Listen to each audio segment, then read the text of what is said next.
Everyone, warm welcome to Ask Me Anything at Women on Wealth series.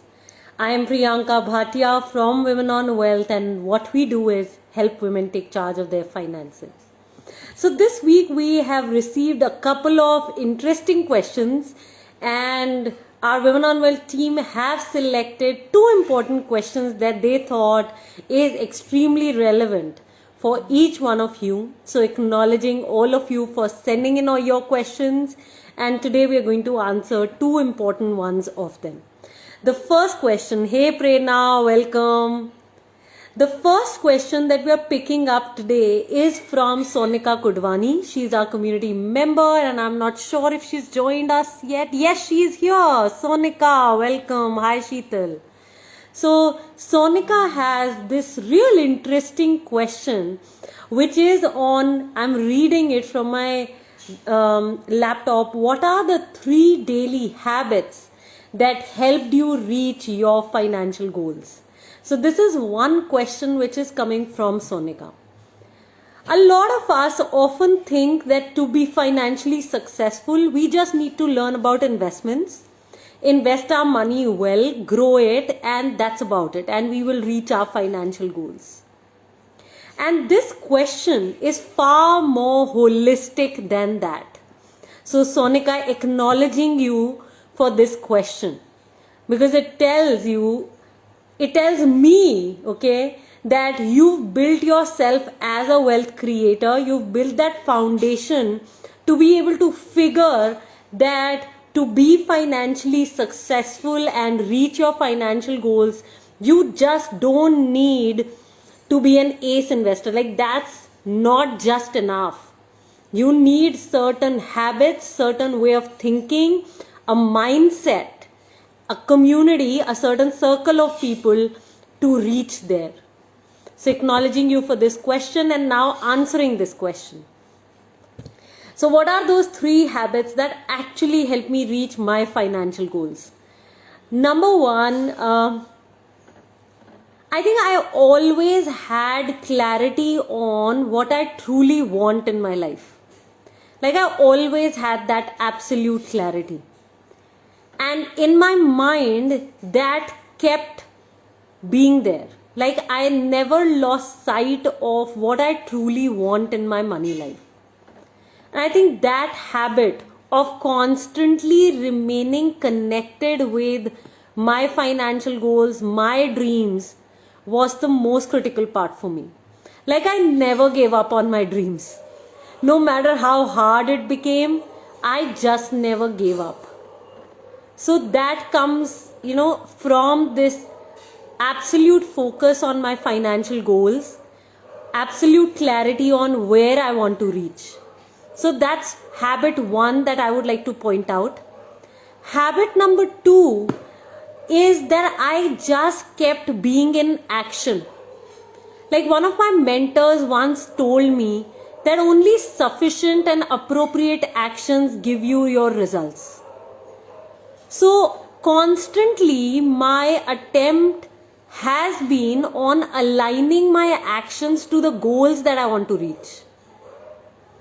So yeah, like, I have been this action woman, action oriented woman, and if I said that, okay, this is what's happening at this time, then I made sure that I take that action at that time. And that built trust in my own self, for myself. That built the trust that other people had in me, and I could accomplish far more. So the second habit that I would like to talk about is being in action, whether it was working on my money life, working on earning money, investing it well, building a financial system in my life. I was in constant action. I never gave up. I did not procrastinate. I think I jumped up every time. And this brings me to this another habit that I have for myself, where I do not give in to what I'm feeling. Like, I never give in to what my mood is. No, because my mood could be that I want to chill today, but actually I need to be taking certain action today, right now, for reaching this certain financial goal I had. So I cannot be driven by what I feel or what my mood is. I constantly was working on, okay, what am I committed to? So that attitude really helped me, and it actually gave me clarity that, hey, you cannot be your mood, you cannot be your feelings. And this is another thing that one of my mentors had told me, that you can't be driven by what you want to do today. It has to come from what needs to happen today for that goal to be accomplished. So so these are the 3 habits that I want to point out. Number 1 is focus on the financial goals. Second one is being in action. And third one is mood versus my commitment. So these are the 3 habits that really built me to reach my financial goals. Whether you talk about buying my own property in Delhi NCR or earning from my investments, I earn from my investments far more than what my expenses are. So I know that I am free, I am financially free, and this financial freedom I have for certain number of years. Like right now, the kind of money I have with the kind of expenses I have, and my expenses are good enough. Okay, so I can live without earning at the same quality of life I can live for the next 30 years, and I am 36 right now. So this is a result of the habits I have, and now I am looking at, okay, how can I further expand my financial freedom for the next 60 years, so that by the time I die, I can be financially free. So that's the financial goal that I'm now working towards. Okay, let's see forward. Okay, thank you so much. I can see a lot of comments coming in. Thank you so much, guys. Bringing myself to now the second question. Lit has this question on investments, and she's asking, is it okay to let 7+ years old mutual funds stay in my portfolio, which I'm not actively investing in, and they are giving me good rates of return? So Lit, here is my answer. You can keep mutual funds in your portfolio, but remember that they cannot be left unmonitored. You are a financially educated woman. You have done our courses. So these mutual funds can't be left unattended to, which means you need to look at the portfolio churning within that mutual fund. And this means that you cannot have a lot of mutual funds, because you will find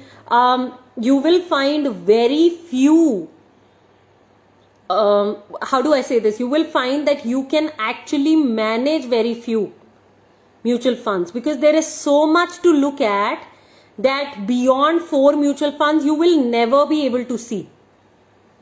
So it's critical, Lit, that you get that, okay, at max you can have 4 mutual funds, because that will give you exposure to over 100 stocks, and you don't need more than that exposure, because that will clearly be over diversification.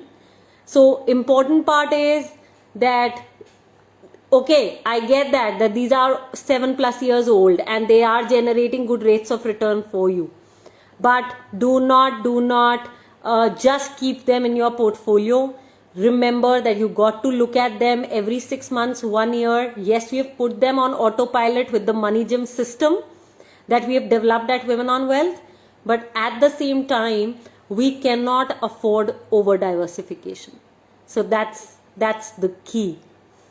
Okay, let's see. Hey, Sonika, thank you, Sheetal, Prerna. I love the conversations which are happening here, and warm welcome to all the others who've joined in. So on this note, guys, I am closing the live for today. Loads of love. Keep sending in your questions. Every Tuesday and every Wednesday, we put an Insta story and a Facebook story up and invite your questions. So please send them. The more you send, the merrier. And our intention is every Friday we are going to choose 2 questions and bring in the answers. So keep bringing them in. This is your safe space for women. So ask all the vulnerable questions and we will make sure that we take care of you. Loads of love, everyone. Abundance your way. Take charge. Stay safe. Bye-bye.